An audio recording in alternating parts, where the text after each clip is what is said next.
21 അധ്യായം.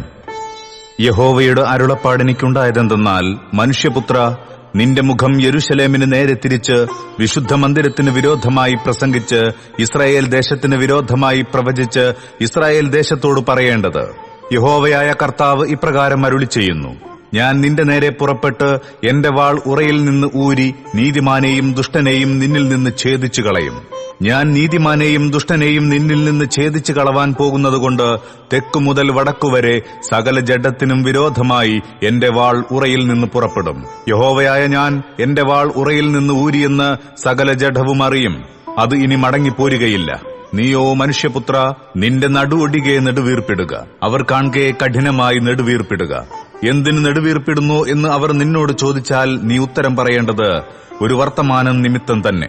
അത് സംഭവിക്കുമ്പോൾ സകല ഹൃദയവും ഉരുകിപ്പോകും, എല്ലാ കൈകളും കുഴഞ്ഞുപോകും, ഏതു മനസ്സും കലങ്ങിപ്പോകും, എല്ലാ മുഴങ്കാലും വെള്ളം പോലെ ഒഴുകിപ്പോകും. അത് വന്നു കഴിഞ്ഞു എന്ന് യഹോവയായ കർത്താവിന്റെ അരുളപ്പാട്. യഹോവയുടെ അരുളപ്പാടെനിക്കുണ്ടായതെന്തെന്നാൽ, മനുഷ്യപുത്ര, നീ പ്രവചിച്ചു പറയേണ്ടത്: യഹോവ ഇപ്രകാരം അരുളിച്ചെയ്യുന്നു, ഒരു വാൾ അത് മൂർച്ച കൂട്ടി മിനുക്കിയിരിക്കുന്നു എന്ന് പറക.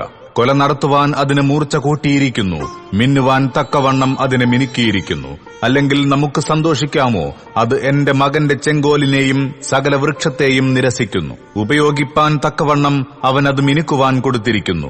കൊല്ലുന്നവന്റെ കയ്യിൽ കൊടുപ്പാൻ ഈ വാൾ മൂർച്ച കൂട്ടി മിനുക്കിയിരിക്കുന്നു. മനുഷ്യപുത്ര, നിലവിളിച്ച് മുറയിടുക. അത് എന്റെ ജനത്തിന്മേലും ഇസ്രായേലിന്റെ സകല പ്രഭുക്കന്മാരുടെ മേലും വരും. അവർ എന്റെ ജനത്തോടുകൂടെ വാളിന് ഏൽപ്പിക്കപ്പെട്ടവരാകുന്നു. ആകയാൽ നീ തുടയിലടിക്ക. അതൊരു പരീക്ഷയല്ലോ. എന്നാൽ നിരസിക്കുന്ന ചെങ്കോൽ തന്നെ ഇല്ലാതെ പോയാൽ എന്ത് എന്ന് യഹോവയായ കർത്താവിന്റെ അരുളപ്പാട്. നീയോ മനുഷ്യപുത്ര, പ്രവചിച്ച് കൈകൊട്ടുക. വാൾ നിഹതന്മാരുടെ വാൾ തന്നെ മുമ്മടങ്ങായി ഭവിക്കട്ടെ. നിഹതന്റെ വലിയ വാൾ അവരെ ചുറ്റുന്നു. അവരുടെ ഹൃദയം ഉരുകിപ്പോകേണ്ടതിനും അവരിൽ പട്ടുപോയവർ പെരുകേണ്ടതിനും ഞാൻ വാളിൻ മുനയെ അവരുടെ എല്ലാ വാതിലുകൾക്കും നേരെ വച്ചിരിക്കുന്നു. അയ്യോ, അത് മിന്നൽ പോലെ ഇരിക്കുന്നു. അത് കൊലയ്ക്കായി കൂർപ്പിച്ചിരിക്കുന്നു. പുറകോട്ടോ ഇടത്തോട്ടോ വലത്തോട്ടോ നിന്റെ വായ്ത്തല തിരിയുന്നിടത്തേക്ക് തന്നെ പുറപ്പെടുക. ഞാനും കൈകൊട്ടി എന്റെ ക്രോധത്തെ ശമിപ്പിക്കും. യഹോവയായ ഞാൻ അത് അരുളി ചെയ്തിരിക്കുന്നു. യഹോവയുടെ അരുളപ്പാടെനിക്കുണ്ടായതെന്തെന്നാൽ, മനുഷ്യപുത്ര, ബാബേൽ രാജാവിന്റെ വാൾ വരേണ്ടതിന് നീ 2 വഴി നിയമിക്ക. രണ്ടും ഒരു ദേശത്തു നിന്ന് തന്നെ പുറപ്പെടേണം. ഒരു കൈചൂണ്ടിയുണ്ടാക്കി നഗരത്തിലേക്കുള്ള വഴിയുടെ തലയ്ക്കൽ നാട്ടുക. അങ്ങനെ വാൾ അമ്മോന്യരുടെ രബ്ബായിലും യഹൂദായിൽ ഉറപ്പുള്ള യെരൂശലേമിലും വരേണ്ടതിന് നീ വഴി നിയമിക്ക. ബാബേൽ രാജാവ് ഇരുവഴി തലയ്ക്കൽ വഴിത്തിരിവിങ്കൽ തന്നെ പ്രശ്നം നോക്കുവാൻ നിൽക്കുന്നു. അവൻ തന്റെ അമ്പുകളെ കുലുക്കി കുലദേവന്മാരോട് ചോദിക്കുകയും കരൾ നോക്കുകയും ചെയ്യുന്നു.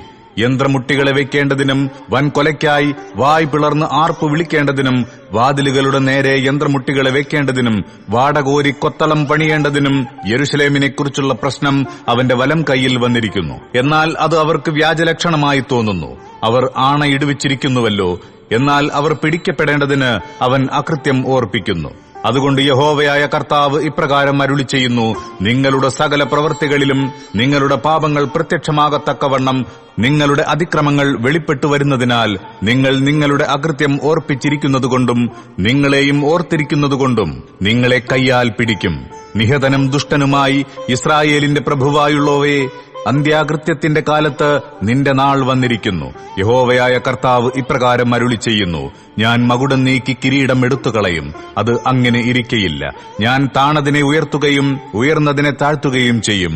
ഞാൻ അതിന് ഉന്മൂലനാശം വരുത്തും. അതിന് അവകാശമുള്ളവൻ വരുവോളം അത് ഇല്ലാതെയിരിക്കും. അവന് ഞാൻ അത് കൊടുക്കും. മനുഷ്യപുത്ര, നീ പ്രവചിച്ചു പറയേണ്ടത്: അമ്മോന്യരെക്കുറിച്ചും അവരുടെ നിന്ദയെക്കുറിച്ചും യഹോവയായ കർത്താവ് ഇപ്രകാരം അരുളി ചെയ്യുന്നു: അന്ത്യാകൃത്യത്തിന്റെ കാലത്ത് നാൾ വന്നവരായി ദുഷ്ടന്മാരായ നിഹതന്മാരുടെ കഴുത്തിൽ വയ്ക്കേണ്ടതിന് അവർ നിനക്ക് വ്യാജം ദർശിക്കുന്ന നേരത്തും നിനക്ക് ഭോഷ്കുലക്ഷണം പറയുന്ന നേരത്തും ഒരു വാൾ ഊരിയിരിക്കുന്നു. അത് മിന്നൽ പോലെ മിന്നേണ്ടതിനും തിന്നുകളയേണ്ടതിനും കൊലയ്ക്കായി മിനുക്കിയിരിക്കുന്നു എന്ന് പറക. അതിനെ ഉറയിലിടുക. നീ സൃഷ്ടിക്കപ്പെട്ട സ്ഥലത്ത് നിന്റെ ജന്മദേശത്തു തന്നെ ഞാൻ നിന്നെ ന്യായം വിധിക്കും. ഞാൻ എന്റെ ക്രോധം നിന്റെ മേൽ പകർന്ന് എന്റെ കോപാഗ്നി അഗ്നി നിന്റെ മേലൂതി മൃഗപ്രായരും നശിപ്പിപ്പാൻ മിടുക്കന്മാരുമായ മനുഷ്യരുടെ കയ്യിൽ നിന്നെ ഏൽപ്പിക്കും. നീ തീക്കിരയായിത്തീരും. നിന്റെ രക്തം നിന്റെ ദേശത്തിന്റെ നടുവിലിരിക്കും. നിന്നെ ഇനി ആരും ഓർക്കയില്ല. യഹോവയായ ഞാൻ അത് അരുളി ചെയ്തിരിക്കുന്നു.